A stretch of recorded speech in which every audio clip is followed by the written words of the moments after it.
Real estate's a long-term relationship. It's not a quick sale, get in, get out type of thing. So if you treat it just like a quick sale, in and out, collect my commission, you'll be treated that way as well. Stay consistent in the lead generation, the prospecting, the follow-up, and then just following through and really just focusing on what they want. Asking the right questions and listening.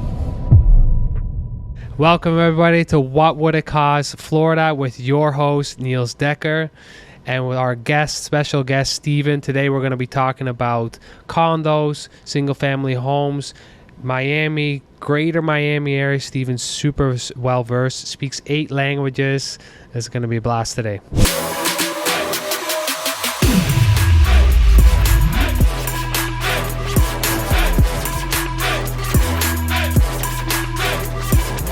Welcome, Steven. Thank you for being here today, and it's a pleasure to have you, man. Thank you for having me. Honestly, it's good to be here. Awesome, man. And I want to get into it. And your background goes beyond the borders where we are now, and I want to start with that before we jump into real estate stuff. We'll talk a bit about that. Of course. So, I was born in Israel. I moved to Canada around the age of 6, 7. I lived in Canada until I was 23, specifically in Toronto, Richmond Hill area. And I've been in South Florida since 2016, so 7 years and a bit. I love it. I've lived in various different neighborhoods, South Beach, Brickell, Hollywood, Hallandale. Now I live near Aventura. So I know Miami very well, and I've been in real estate for 4 years, full-time for, let's say, 3.5, and I love it. There's nothing else I can see myself doing. I've done a lot of different things in the past: sales, customer relations, the hospitality industry, and all that kind of gave me the fire and the skill set to be a real estate agent where I am today. Yeah, that's amazing. And what was, I guess, one of the biggest things that I always love unpacking is when you talk about sales, what were some adjustments or things that you think were really just streamlines from your past sales experience that you encountered when you started in real estate and perhaps catapulted you faster than maybe someone else? So I'll talk about some differences and then I'll go on to some similarities. So differences, it's obviously real estate's a long-term relationship. It's not a quick sale, get in, get out type of thing, like a product or maybe a fast service that I've done in the past, or just be an appointment setter. This is more like you may have to follow up 20 times until they're really interested, and then you go from there. Also, usually people don't just transact once. They may buy their primary home, and then 2 years in they want an investment property, and then maybe 3 years after that they have kids and they need a bigger space. So it's a chain effect. So if you treat it just like a quick sale, in and out, collect my commission, you'll be treated that way as well. So that's one way that I learned, getting into the industry. It's a long-term process. You have to build relationships. You got to be social. And then, some similarities is it's all about follow-up to follow through. I think that in any sales and anything to do with being your own boss or, managing situations, I think the best is to consistently follow up, be persistent. If someone doesn't answer you the phone or pick up, answer you in a text message or whatnot, it's not because they hate you or they don't want to deal with you unless they tell you that. It's usually because they're busy, things are going on. So, people get demotivated early on, and really they could be one text message or one phone call away from a yes in a new relationship. So I always, taught myself to be persistent, stay consistent in the lead generation, the prospecting, the follow-up, and then just following through and really just focusing on what they want. Asking the right questions and listening. rather than just babbling about what you want. Oh, here's this property. Oh, that property. Ask them, Yep. what are you interested? What criteria is important to you? What are non-negotiables for you when you're looking for this, single family home? And just educating people. They have different expectations, especially if they're not from this market. You know what I mean? Yeah. So that's kind of what I've learned. Yeah, it's huge. I think in communication, a key component of a good communicator is listening. Exactly. Your answers are in the listening. And I love that you point that out, because that's so key, and you can really hear what someone is looking for and then start to match it. I think it will relieve a lot of pain points for someone that's looking to, even if they're creating something or making suggestions, it's in the listenings where you can probably even guide them much better, and to make your life in turn a lot easier as well. Yeah, listen, clients, customers, they complain, and those complaints are pretty much ammo for you to adjust the criteria, fix something. Maybe people want a backyard with a pool, and they're like, oh, this is too small. By them complaining about maybe one or two listings that you've sent, it gives you an opportunity to adjust the criteria. I love that. And say, wow, take that complaint and make it an adjustment, and then who knows, the following weekend you go to 3-4 open houses and you write an offer. It happened to me about a year ago, where I was dealing with the wife. She's been giving me all this criteria. The husband came in and started adjusting it, and then we sent an offer like a week later on a house that they love and they currently live in. Yeah, that's awesome. And then being able to make it, like I said, your job a lot easier, because you're listening to those pieces. And then, as you said, sometimes there are two voices. So being able to make sure you've got all the voices in there. Usually there's one person that's going to be adding in a little bit more of the let's say it's more important for the husband to be in a certain area, and that's a non-negotiable, but maybe the other points are more negotiable on the other side for the wife, or vice versa, right? Mm-hmm. So that's cool to hear.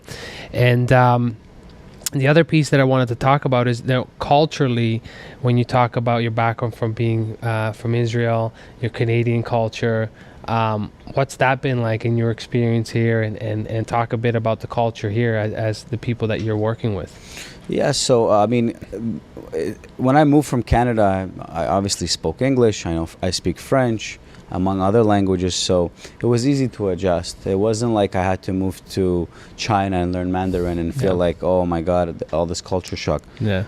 Moving from Canada to the U.S., even though Miami and South Florida is a different beast in its own world, it's not really like your typical American city. It's more Latin influenced, European influenced. You got Russians community, you got the Jewish community, and because I come from those backgrounds, I speak those languages. It was easy for me to build relationships right away, right? Yeah. So with the Israeli Jewish community, you go to the synagogues, you go to holidays, you do this, you do that, and then you meet people just naturally, and then Russian community, a lot of them prefer to work with someone that they speak their language and understand their culture, so it was easy for me to adapt and meet people in that community, and working and hanging out in Sunny Isles Beach, Hallandale Beach. Those are really Russian more influence. dense for you. Yeah.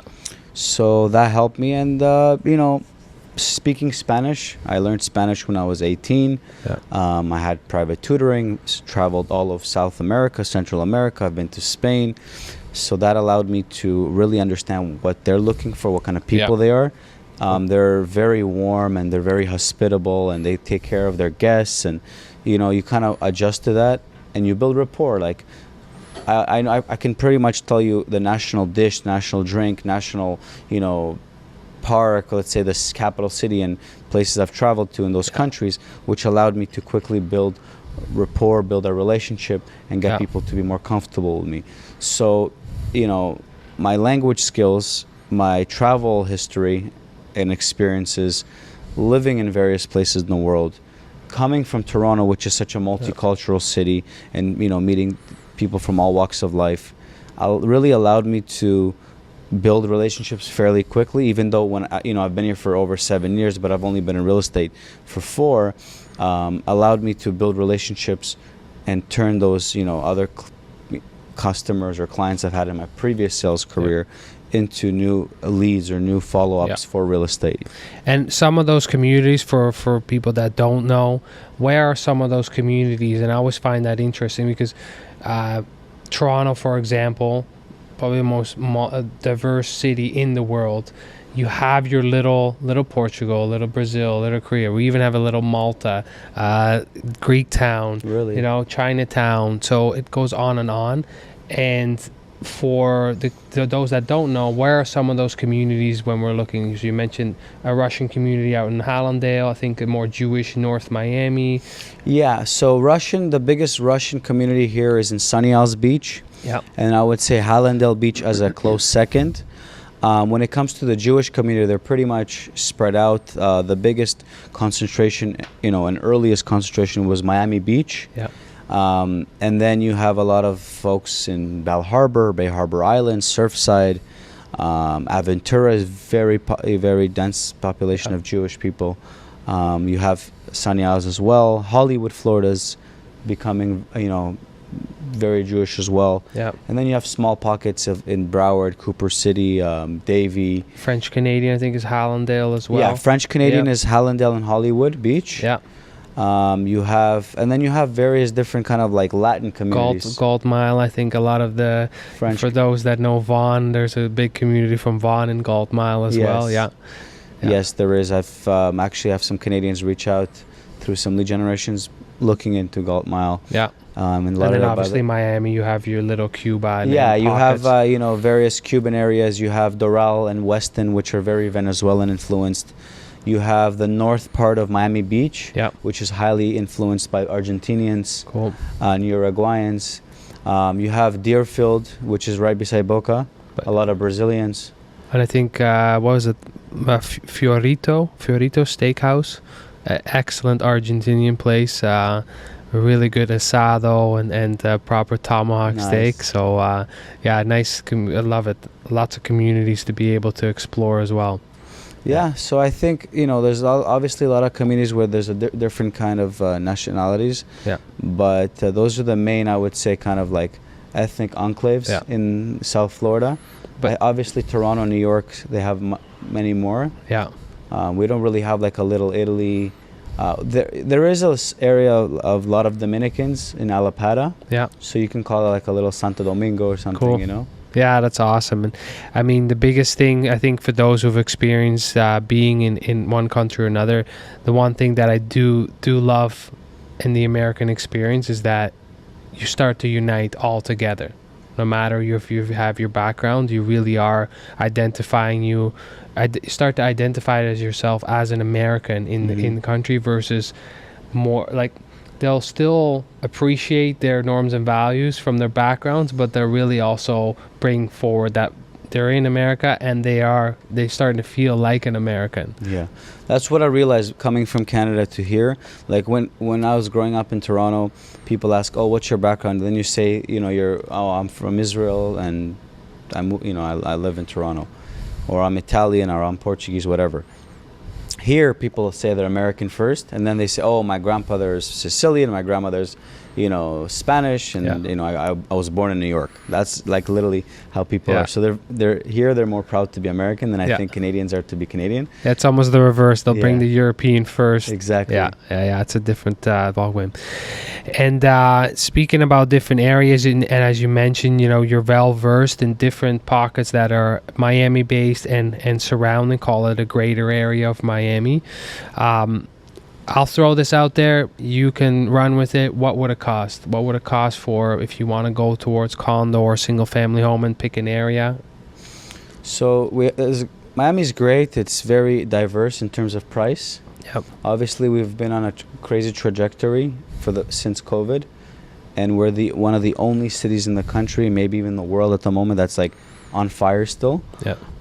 So, at a price point, you can get an older building in like Hallandale or, maybe even Aventura, North Miami Beach, in the high 200s, 300s for like a one bedroom. Yeah, like condos, a one bedroom condo, older building, probably 80s, late 80s, early 90s max. But if you want something a little bit more modern for a one bedroom, and in actually Miami, like something that's been built in the past 10, 15 years, you're looking at least 450 for a 1 bedroom, and probably at least, I would say, anywhere between like 600. Sky's the limit for two bedrooms. Midtown Miami, Edgewater, Brickell, there's buildings that are built maybe in 05, 06, 07, 08 that you can get in that price range. And then anything that's been built in the past 2 to 3 years, we're looking at a price point of already $1 million plus for 2 bedrooms. Maybe 900s in Brickell, Midtown, Edgewater. Miami Beach, much more pricier. You're looking at $1,200 a foot. North of that, in areas such as south of 5th and along West Avenue with some of the newer developments. A lot of the new constructions hitting at least $1,100 north to $2,000 a foot. There are developments that are even going over $2,000 a foot, like in Sunny Isles Beach, where you're looking at these brand new branded condos that are going for almost $3,000 a foot, $2,500 a foot. They know how to do the luxury right. So you get what you pay for, right? This is the new brain drain, the new investment drain. People from all walks of life are investing here, buying here, and unfortunately, it is driving some of the locals out that have been here for 20, 30 years. But that happens anywhere. There's always developments. There's always growth. And you need to have an expert who understands this growth that I could recommend. Naturally, then the metropolitan areas have that circle of life and tenants and people that stay in the area. So very interesting and exciting. And I want to ask, and for the listeners that are listening, where can they find you? So I'm on social media, on Instagram. My Instagram is Top Miami Agent. I believe that's on YouTube as well, Top Miami Agent. I just started YouTube. And what else? I have Facebook group for a kind of like a profile for my real estate endeavors, Kupchan Real Estate. Well, facebook.com/Kupchan Real Estate. And that's it. I don't tweet. I don't have any other pages at the moment. Nice. Well, it's a good place to start for people to find you, and you're active online. So for those that are looking, I'm a big fan, and I love how you're always looking to add value and speak to people, and speaking to questions that people will most likely have. So I appreciate that. I think that's awesome, man. Thank you. Appreciate it as well. Yeah, very cool. Awesome. Thank you. Did you ask her what were the cost question? Yeah. I'm good for. We still have like a few more minutes left if you want to ask one more question. I was gonna say as well, what would it cost? I know I only talked about condos. I forgot about single family homes. We can add that in. Maybe we can do single family homes, or we can talk about maybe if someone's interested in if they live in Canada, for example, and they're interested in like a short-term rental property. We can talk a bit about cap rates. So I'll say, so we spoke a little bit what would it cost on condos. What would it cost for single family homes? Maybe speak a little bit into what cap rates and ROI could look like for someone that is interested in that. So in terms of cap rates, when you're buying just a multifamily for long-term rental, expenses are going up, prices are going up, so you're going to see, unfortunately, cap rates of like 4 to 6 in Miami for long-term stuff. If you're looking at short-term rentals, getting a single-family home or a duplex or even a condo that allows short-term rentals, I think you're going to see at least 9 of a cap rate, 10 cap rate, 11 if it's properly managed. If the price point is correct, if you do your due diligence of what the nightly rate is, what the occupancy rate is, what the vacancy rate is, I think if you do the diligence properly, you can get at least a 10% cap rate when it comes to short-term vacation rentals. And that's not even talking about luxury. No. This is more entry level. Yes. For those perhaps that are starting off, but there's opportunities that don't want to say the sky is almost the limit of what you can find, and on the luxury end there's great opportunities. I have a guy He bought a home in Sunny Isles for $2.5 million. Yep. And I think he makes, don't quote me on it, but he makes at least $40K a month. Yep. $45K a month. Yeah, I've heard numbers like that before. Yeah. Yeah, and that's the conversation that I'm hearing, is that, you know, you can pay for a bigger house, more luxury style. Sure, maybe some, depending on if you're buying cash or not, if you're carrying mortgage or not, what that expense looks like, and you might have to carry that. But, you know, on the other side, the revenues can be, the markets, there is a market for it. Yes, there's a huge demand, and the supply is coming. Yeah. I'm not so sure about Broward, but in Miami, there's a big influx of condos that allow short-term rentals. Yep.